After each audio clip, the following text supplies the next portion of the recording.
Hello, everybody.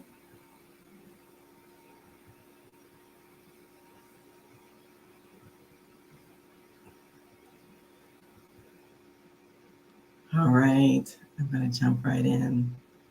Welcome. Changing one's habits and routines can be like swimming upstream. I've got 3 strategies for you today to help you get where you want to get to. All right, welcome.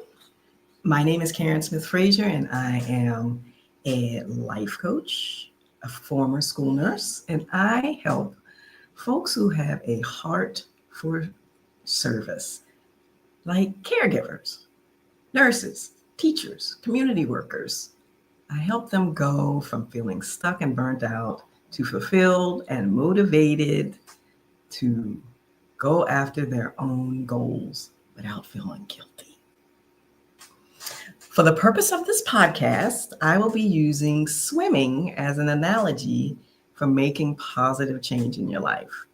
Disclaimer, I am not telling you to quit your jobs, and I'm not telling you to jump into a lake, river, or stream. Okay. So just for context, it's still warm in many parts of the country and in the world, and a lot of folks are heading out to beaches, rivers, lakes, and swimming in open water is different, and it takes different skills.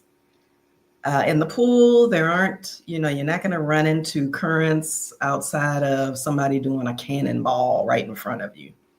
But not so for rivers or oceans, beaches, where you may have to navigate currents, rip tides, blind spots, and other potential dangers. Why the swimming analogy? Well, I'm glad you asked. 2 reasons. One, it's my brother's birthday. He loves swimming. And I just wanted to kind of do one kind of in tribute to his birthday. Happy birthday, David. Second, this week I've been staying at a place that has a river in the back outside of the backyard. And the river has been running pretty fast. And as I was looking at it, it made me think about how hard it would be to swim upstream. And it reminded me of how I felt when I was deciding to make some changes in my life. And, when a river is pushing, and, when the flow of a river is going really fast, it's easier just to go with the flow. It's just easier. And so what are some tools that are needed to go upstream? So that's what gave me the idea. For my last few years of work, I just felt a bit guilty about even thinking about making a change. And sometimes making a change feels like you're going against the current, right? And I wanted to continue to make an impact in people's lives. I knew I was doing that. And I think that's where the guilt came in, because I felt like, well, if I leave, I'm not going to be helping people. And I know that that's not true. So after years of, doing the work as a school nurse, something just felt off, like dreading the end of a weekend and the end of summer break. And also the comments me and my colleagues and I used to make when, we'd finish the end of the year, and we'd all say, survived another one. And just the idea of surviving, it started to rub me wrong. And I know it was like all in kind of a joking fashion, but just something didn't quite feel right. And I knew that I needed to change because I was changing. So in order to go for changes, we need to do things differently. And to go against the flow, you need to have some strategies. So here are the 3 tips. Now, for the swimmer, if you're, in a river or somewhere where you're out in open water and you're not sure what to do, keep calm. Use efficient strokes and body position. Swim against the current at a 45-degree angle, not directly. Now, for those pondering a change in life, Keep calm, up your knowledge game, and be prepared. Even though my gut said it was time for a change, I didn't know what to do. Not everyone is going to want to or be able to just leave their current job or situation. However, what I did was research. I did a lot of research.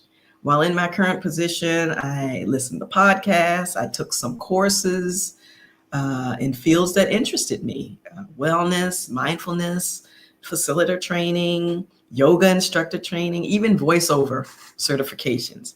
I didn't go directly into my new thing, which is life coaching, but I was positioning myself to make a move.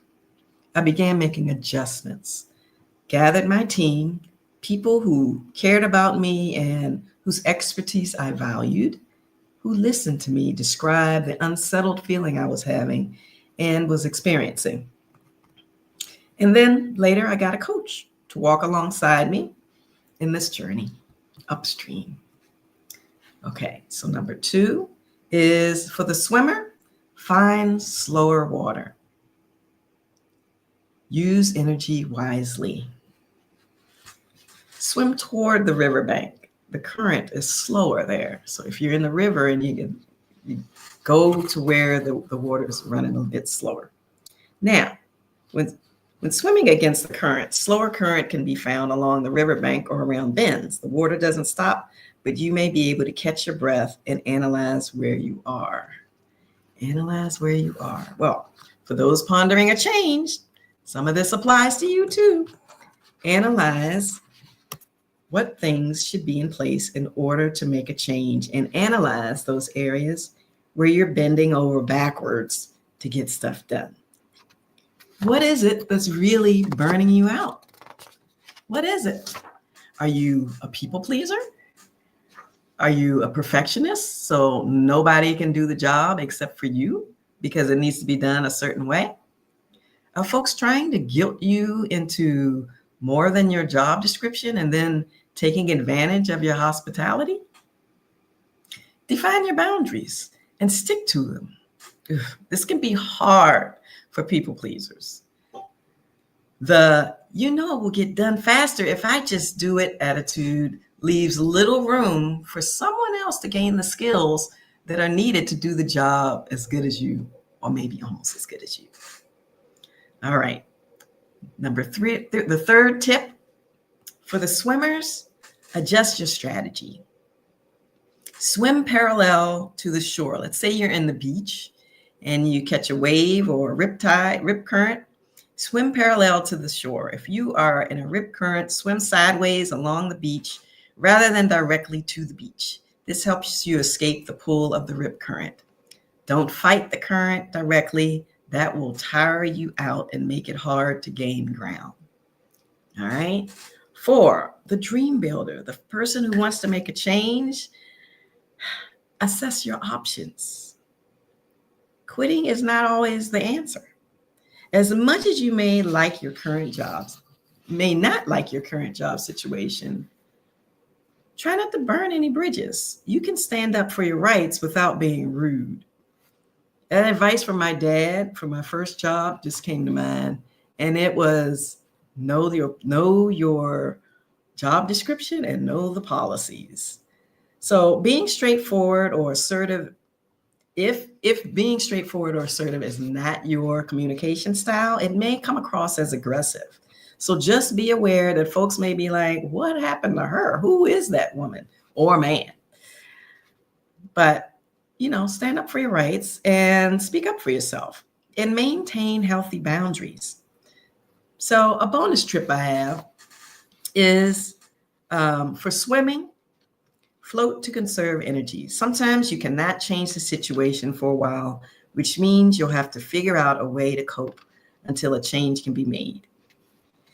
For the dream builder, carve out some time for a gratitude practice. It may seem random, but trust me, it works.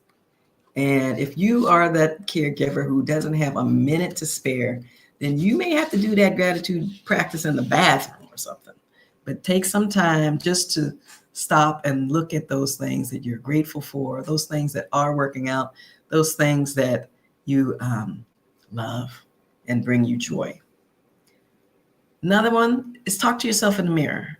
I mean, literally, like when you walk by a mirror, say something cool to yourself, because sometimes you may be the only one to say something cool to yourself.